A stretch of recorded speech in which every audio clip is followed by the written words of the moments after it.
pangyayari sa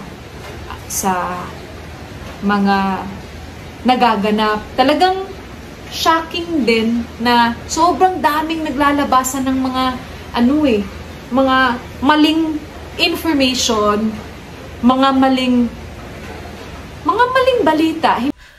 Naging sentro ng usap-usapan ngayon ang tila umano'y parinigan o diretsang sagutan ni Boy Tapang Vlogs at ng kanyang girlfriend na si LJ Satterfield.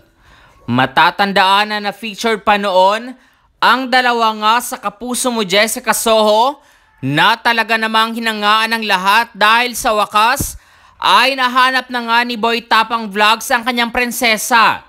Matapos nga ang ilang linggo ay naglabasan sa social media ang balitang hiwalay na umano ang dalawa. Kaya naman marami sa mga netizens nga na curious sa kung ano nga bang dahilan ng hiwalayan ni LJ Satterfield at ni Boy Tapang.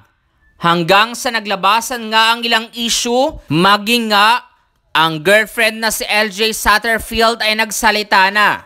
Nakaramihan nga sa mga netizens ay tinatawag siyang manggagamit kay Boy Tapang. Narito nga ang ilan sa bahagi na long post ni LJ Satterfield. Pahayag niya, "But it's wrong na sisirain mo ang tao sa nananahimik just to justify your story. Sariling kapakanan lang iniisip mo? Binash ako, ba't daw ako pumatol sa'yo? Kailanman hindi kita pinatulan at walang naging tayo. Kaya ikaw, pag-isipan mo lahat ng sasabihin mo. Dahil alam nating dalawa ano ang totoo. Huwag kang mambaliktad ng storya." Sa mga kaibigan niya na palagi siyang dinadamayan kahit mali na, mag-isip kayo. Kaya wala na ng sense of right and wrong si Ronnie dahil palagi niyong kinakampihan at palagi kayong one-sided.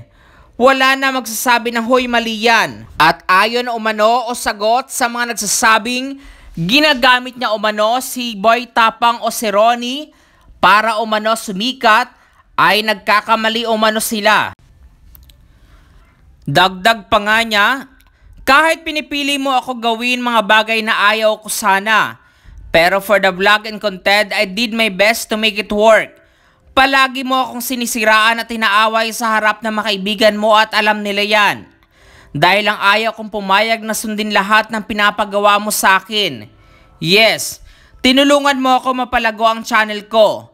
And I always be thankful dahil totoo naman talaga nakuha natin yung goal. Nakakuha ako ng silver play button. Bumalik mga promotions mo. Dumami uli views mo. Huwag mong sabihin na ginamit kita. Dahil ginamit mo din ako."